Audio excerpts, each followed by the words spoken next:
Welcome to the Clarksville-Montgomery County Public Library and Bedtime Stories. I'm Miss Mary, and tonight we're doing stories about friends and family. So my first book tonight is called A Friend for Bear by Steve Small. All through the long, cold winter, Bear had slept safe and snug in his den. Then at last a warm breeze melted away the forest frost. Bears blinked open and bounced out of the bed. "It's spring!" she cried, racing outside. Everything was fresh and green and sparkly. Bear felt dizzy with the joy of it all. "I want to run and jump and smell flowers and tickle tadpoles," she shouted. "And I can't forget twirling." She twirled around so fast, she tripped over a stone, but it wasn't a stone. It was a tortoise. "Oops-a-daisy," said Tortoise. "Are you all right?" "I was just twirling," said Bear, "because it's spring. Next, I'm going to roll down a hill, climb trees, and make new friends." "That sounds wonderful," beamed Tortoise. "Come with me," suggested Bear. "Oh, I couldn't keep up," sighed Tortoise. "I only have little legs." "That's okay," laughed Bear, lifting Tortoise up. "I'll give you a piggyback ride." And off they went. Can you see Mr. Tortoise on Mr. Bear? Oh, they're in for a fun time, I do believe. "Look at us," laughed Tortoise. "I've never moved so fast." "Can we play?" called two fox cubs. But Bear galloped right past them. "Bear!" cried Tortoise. "I thought making new friends was your list." "It is," replied Bear, "but I haven't finished running yet." They burst into a meadow. "Can't we stop and smell the flowers?" pleaded Tortoise. "No time to stop. Too much to do," laughed Bear. "Start smelling." "Ouch," grumbled Tortoise as a bumblebee bounced off his head. "My nose doesn't work at this speed." But Bear was running too fast for him to hear. Look, there they go through the meadow, just as fast as they can go.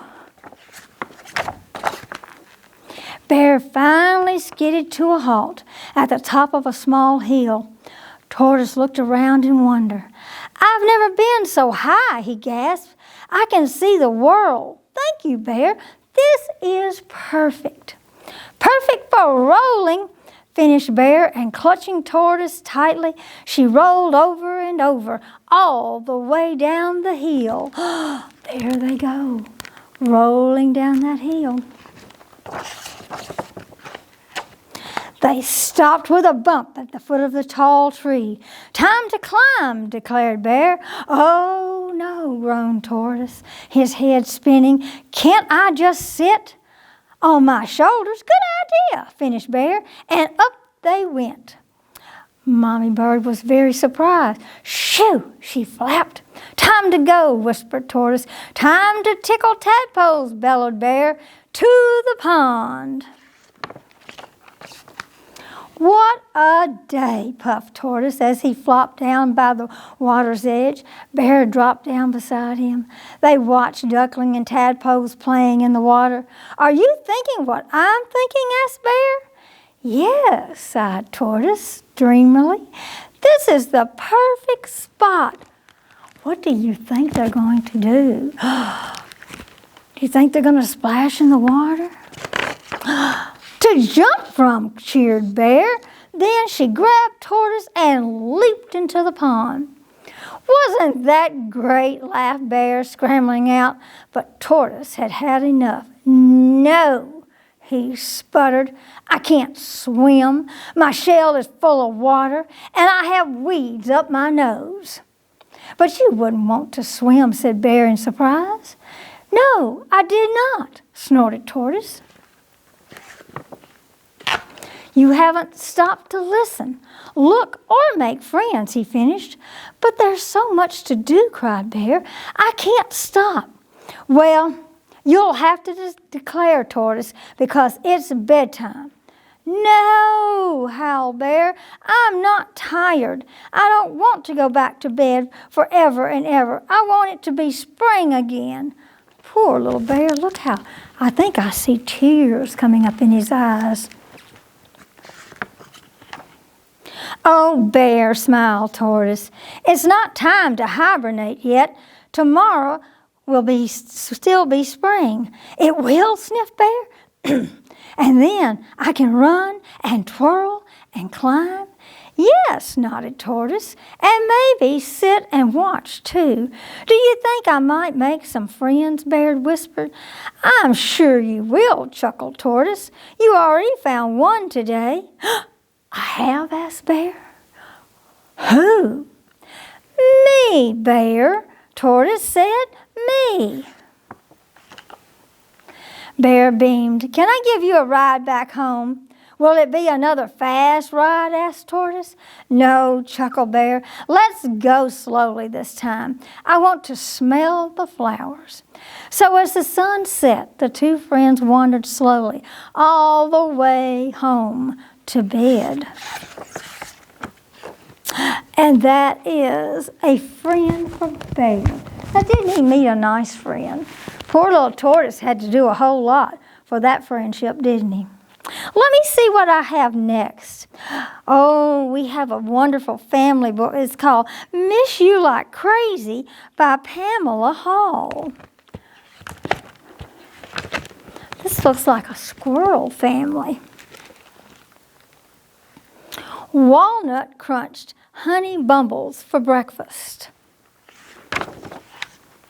Ready to make tracks? Mom asked. I want to stay home, Walnut groaned. Don't you miss me all day? Only like crazy, Mom said, snitching a bumble crumb. I wish I could fold you up and pack you in my briefcase. So Walnut slipped into a side pocket and hid. I would pop out and scare you. Boo! Walnut shouted, springing from the pocket. Mom snatched Walnut, twitching tail and all. Gotcha, she said, captured in my pencil box. Look at all the little things he's doing. He's hiding in the pocket. He's jumped out, and now she's put him in the pencil can. I'll escape on my paper clip ladder, whispered Walnut, weaving through the forest of pens and pencils and trees, hiding in the tangled cords. If you look real careful, you can see coming down the cup, there is a ladder made out of paper clips, it looks like. And look at the forest with all the pencils and the pens he's hiding in. Walnut clicked on adventure and donned a crown of gold and a long velvet robe. Look how nice he looks. Here's his robe and his big crown up here. I would be ruler of the jungle and we'd swing with monkeys, Walnut declared. Then we would sail the 7 seas and make friends with a whale, said Mom. She would take us for a ride on her spout. Look at them way up here on the spout of the whale. And Baby Whale is way down here. Can you see Baby Whale next to Mom? To the beach, Walnut shouted. By then I would need something to eat.